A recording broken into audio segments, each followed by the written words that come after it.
Hello everyone, and welcome to my channel. Today I have something special to show you all. A unique Skypothesis build never seen before on YouTube, with a rethought Perk spread, aesthetic and roleplay, to bring this build to its full potential. This build is a Deadeye Phantom, a lone Dunmer drawn to the hidden occult secret of the world. Armed with a bow, vial of magic cores and his cunning mind, he pillaged the frozen north from its ancient relics and secrets. This build was originally posted on the Skyforge for the events Witch, Warlocks and Wizards. They originally wanted to include this character in the season 5 of the channels, but they changed their plans, and now that they are busy with AR editions and other projects, they no longer have the intention to include this guy to their channels. So I decided to make a video for this guy myself, motivated by the desire to give this guy the love he deserves. I think he's an amazing character, for a lot of reasons, underappreciated by his creators, and I'm willing to show you in this video how cool this build actually is. But one reason I must mention here is because he's in their catalog the most accurate character to the voodoo myth of necromancy, in which the shaman used potions to transform their victims into zombies at their service. It's really interesting to play these characters as a voodoo-like necromancer, and I encourage you to learn more about this fact that will make your playthrough with the Deadeye Phantom much more enjoyable.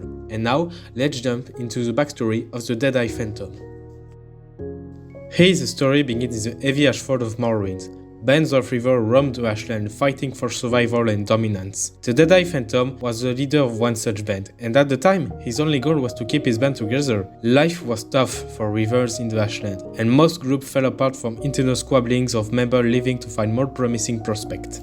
The Deadeye Phantom led his band of mercenaries through the Ashenlands admirably, and kept them well fed and clothed so long as they did their part. He taught them alchemy basics and some simple spells to help them in their jobs. Though the band was contracted occasionally to kill and raid, their most profitable jobs were by far in the scouting of explorers in search of ancient relics buried beneath the ash. The Deadeye Phantom was proud of his work, and his ability to keep his men and the explorer alive was second to none. Any threat was quickly taken care of from 100 yards away with a well-placed arrow from his quiver. With his practical skill and cunning, he was able to provide a decent life for his band of rivers, which is a lot more than most band-in-chief could say. Unfortunately, with the passing of time, fewer and fewer Dunmer strayed from the safer and more civilized cities of Morrowind, and this mercenary group realized they could not afford to continue taking jobs together. The rough circumstances forced them to either wander or chase lifestyles. The Deadeye was heartbroken to see his band slowly dwindle to nothing. Even the young river he took in as a child chose to wander. He grew cold-hearted and bitter. It seemed loyalty meant nothing to anyone but him. Having lost everything he ever cared for, he turned to alcohol to drown his sorrow and became an emotional wreck, lurking into taverns, spending every money he had left in his addiction. One night, he was tossed outside of the tavern after another brawl fight. He sat on the floor and contemplated the sky full of stars for a moment. With sadness, he once again thought about his band and the good time he had shared with them. But then, a moment of clarity came. He remembered a scholar of the Dunmer who once came to Vorontsov for his research and paid his band for their protections. This regard man always seemed stoic and sometimes even emotionless. Except when he talked about the Dunmer, he talked about them that his witchery and the creation with such passion and energy that he transmitted a bit of his obsession to the Phantom, who learned interesting facts on them thanks to him. Maybe turning to relic hunting and the explorations of ancient ruins will give him a purpose in life. After all, this kind of life seems to give a lot of fun to the Red Guard scholar. He picked up rumors of treasure and followed whispers of relics guarded in ancient and dangerous tombs, but he knew that he couldn't fulfill this expedition without some help. Without any money or friends to help him, he turned to necromancy and learned a few basic spells to raise corpses from the dead.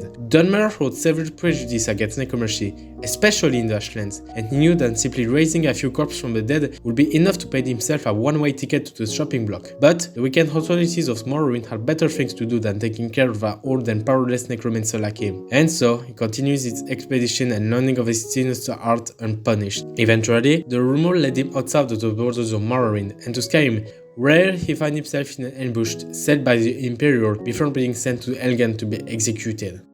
After he miraculously escaped Helgen, he agreed to help the locals seek the help of the Jarl of Whiterun, having nothing else to do, and after completing a few servers for Balgrove, he discovered that he is Dragonborn. He's surprised at first and it takes the reassurance of many people around him to finally accept it, but it still remains uncomfortable for him.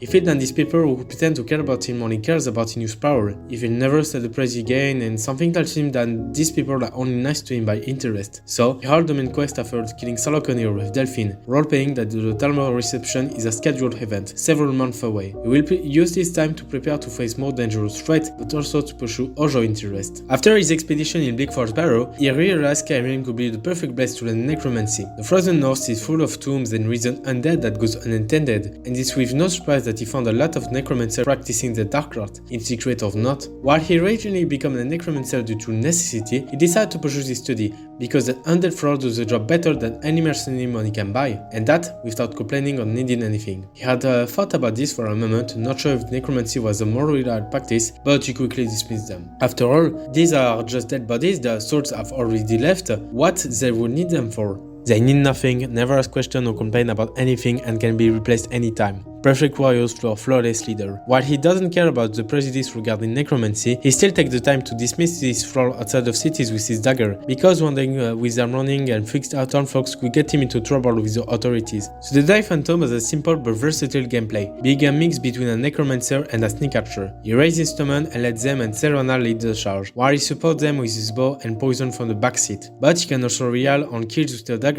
or transform him to a vampire lord if the situation calls for it.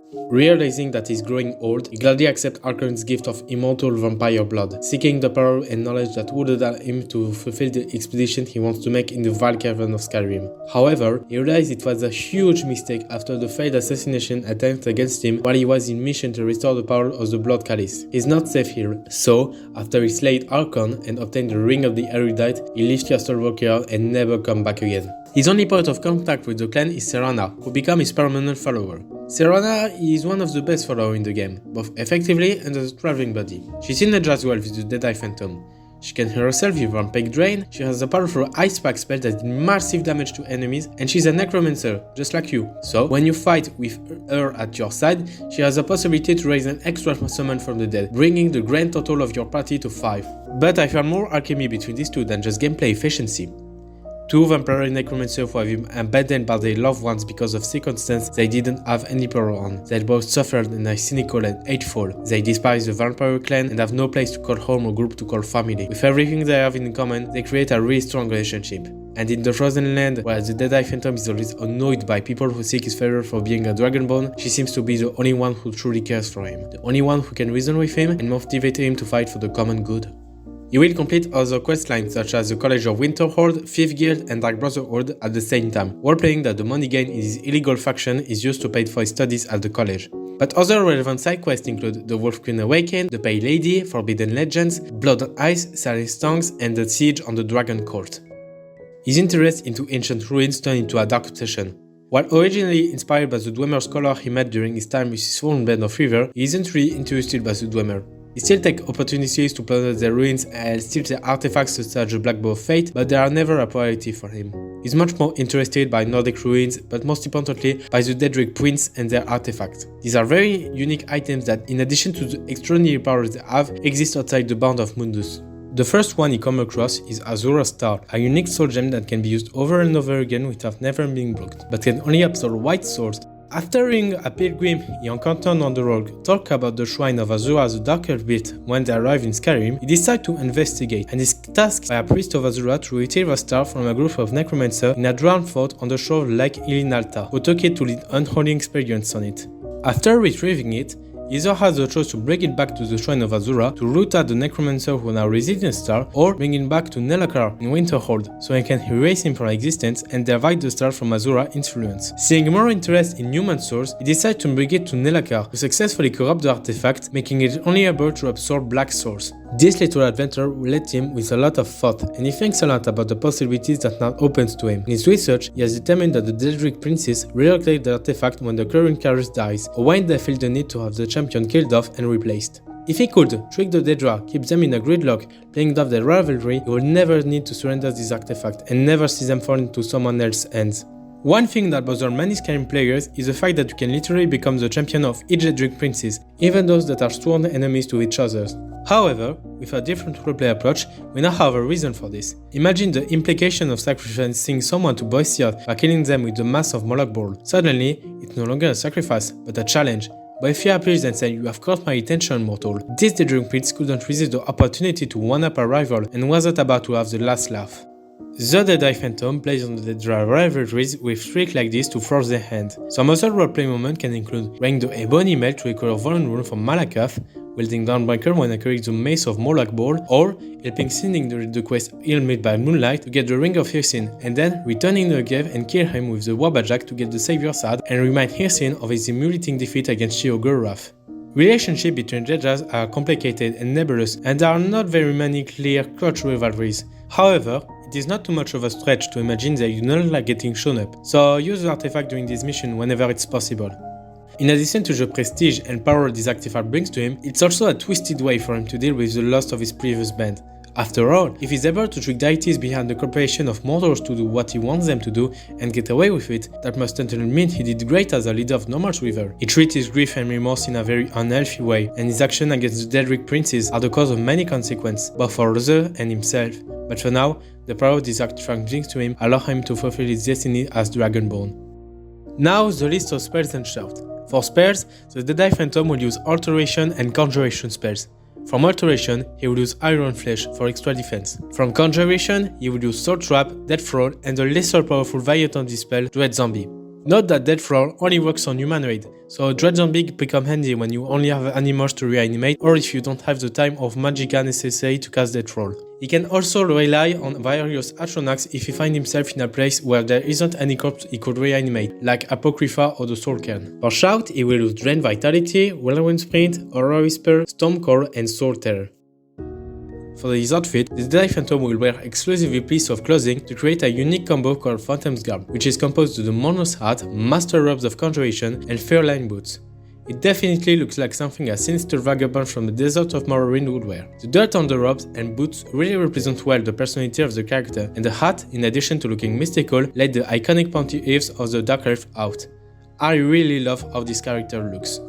The hat can be bought in Radiant Raiment, and you can steal a set of the boots in the East Company warehouse at any point in your playthrough. The robes take a bit longer to obtain.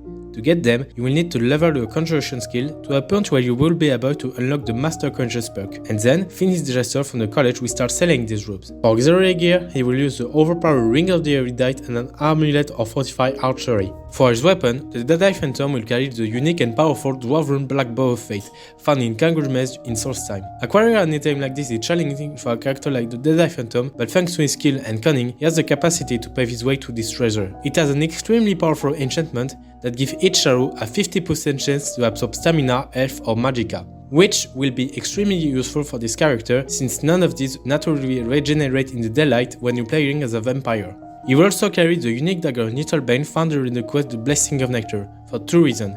The first one, of course, to get quick and sudden backstab when needed. The dagger doesn't deal a lot of damage by itself and cannot be improved at the grindstone, but this doesn't matter very much because the Deadeye Phantom has a deep bag of poison to compensate for the lack of damage output of this weapon. The second reason is to apply beneficial poison to his undead thrall. I encourage you to try different recipes to adapt your concoction for the troll you have on hand in the moment. But the concoction you will use most frequently is a brew called Anointing Hall of Binding, which is a quadruple effect potion made with hanging moss, bear claws, and trauma's wood. Since undead are immune to poison, they resist the damage magicka effect, but gain the fortify health and fortify one-handed effect. You cannot do this trick with minions who are already undead before reanimation, so you won't be able to buff draggers or vampire unfortunately. This is a different potion from the original build, now improved to feature a useful fortify one-handed effect. You will also drink another beneficial potion before any combat that presents a challenge. It's a brew called Potion of Binding, a beneficial potion that will combine a fortified health and fortified conjuration effect made with bone meal, wheat, and blue mountain flower. The two concoctions listed above are connected. When both are in effect, it increases the power of the undead dramatically. Using his talent as alchemist, he creates an unparalleled bond with Thrall that even the most skilled necromancer could just dream of. To support his team, he will also have 3 specialty potions on hand and use them when needed. The first of these is Immolating Poison, which is a potion of weakness to poison, weakness to fire, and slow, made with Death Bell, Bleeding Crown, and Burn Splitting Hood. If you have a thrall using fire spell or fire atronach, this becomes a weapon of massive destruction, but if not, it's still useful to slow down your enemies. Next is Withering Poison, which is a poison of weakness to poison and ravage stamina made with Death Bell, Breeding Crown and Bone Meal. Combine this with the spell Ice Spear used by Serana and have a destructive combo that will sap even the most strongest enemy of the stamina, leaving them easy prey for your thrall. And last, but not least, we have Starscourge, which is a poison of damage magicka and damage magicka regen made with Shroud's Egg, Nightshade and Hanging Moss. This is the poison you will use against dragon or strong mages. You cut the link between mages and the force of Etheus, depriving them of their beloved magic, and force the dragon to crash on land, making of you a scourge for the star and flying creatures. This is the only recipe the Deadeye Phantom never taught to any member of his former band, because he invented it in case there would be a mutiny in this group. It was supposed to allow him to easily defeat the traitors and retake control of the situation. Unfortunately, their band didn't explode in a glorious and tragic battle from which they would have become even stronger, and now all that's left is grief and anger. Moving on to stat and perk spread. The best option to level him is a ratio of 1 magicka, 1 health and 1 in stamina. A perfectly balanced and flexible ratio that will make the Deadeye Phantom a solid character for the entire playthrough. When you will obtain the Ring of the Erudite and the Black Bow of Fate, you will rarely have magicka management issues. For the Standing Stone, I choose the Low Stone, granting a 50% boost to armor and a 25% boost to magic resistance. The original build on the Skyforge used the Apprentice Stone, but I didn't feel it was necessary for my version of the character because you were a state of magical conjuration, which already gives you a strong buff to magicka regen. Feel free to use any stone you see fit. And we are of course playing as a Dark Elf for the natural resistance to fire, extremely handy for a vampire, and the natural boost to alchemy, alteration and sneak. By the time you reach level 40, this is what your skill tree should look like. In Conjuration, take Novice through Master Perks, 1 in Summoner, Dual Casting, Necromancy, Twin Swords and Dark Swords. In Alteration, take the Novice through Apprentice Perks, Dual Casting, 2 in Mage Armor and 2 in Magic Resistance. In Archery, take all 5 in Overdraw, Eagle Eye, Power Shot and 1 in Steady Hand. In Sneak, take just 1 in Stealth and then Backstab, Deadly Aim and Assassin's Blade. We don't have the flexibility to pack the left side of the tree. In practice, it doesn't matter very much because you are wearing exclusively clothing and have a natural boost to stealth for playing as a vampire. If you find yourself in a situation where this is not enough, you can craft Potion of Invisibility and Fortify Stealth and return to the Ratway regularly to get the Blessing of Nocturnal, which grants you a 10% boost to stealth. Finally, in Alchemy, take all 5 in Alchemist, Benefactor, Poisoner, Concentrated Poison and Green Found. If you want to play past level 40, it would be a good idea to put more perks in Alteration and Archery. Sneak could also benefit from more perks, and if you want to go further, adding Illusion could be a good idea to make your minions even more stronger. And now for the special move section.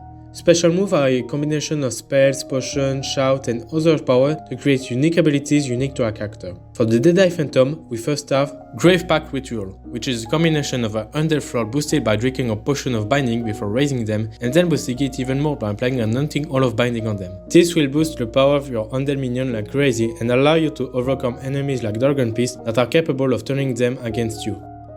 Up next is Necrotic Gust. Combine the Dry Vitality Shout with the Absorb enchantment of the Black Bow of Fate and is a Redoring Potion of Immolating Potion. All 3 effects synergize to drain your opponent of their magicka, health and stamina. This versatile move opens a world of possibilities, because you can follow up the poison with Starscourge or represent to the element your target is weak to. This represents death itself, slowly eating away your enemies and taking them to an early grave. Up next is the signature move of this build, Altar of Sacrifice. When a strong target runs out of health in combat, use a paralysis potion of Mora's Agony on it and then use Sorter. I roleplay this move as the Deadeye Phantom sacrificing his target to the Sorken so he can absorb every last pack of life and soul from that body and use the lifeless corpse as his meat puppet. And finally, we have Cataclysm, which is Bloodcursed Warrior's Bow, Stormcall, and then Vampire Lord form. Sometimes, backseat archery isn't sufficient, and he needs to call on the ancient sanguine power of blood magic to darken the sky and wreak terror on the battlefield. This is the pinnacle of dark destructive power. It will terror among the mortal and remove any inconvenience of being a vampire during the daylight. You can cause even more havoc by using Vampire Grip to toss your enemies in the sky where they will be blasted by the storm. He is the Dragonborn after all, and occasionally needs to remind those beneath him the true power he can wield. And with that, we are going to wrap up. My playthrough with the Deadeye Phantom was one of the funniest experiences I ever had in Skyrim, and it was a blast to revisit this character to make this video. I hope you will give it a try and watch video from Skypothesis if you didn't know them before. I have more projects on my channel and I can't wait to show them to you. See you next time on my channel.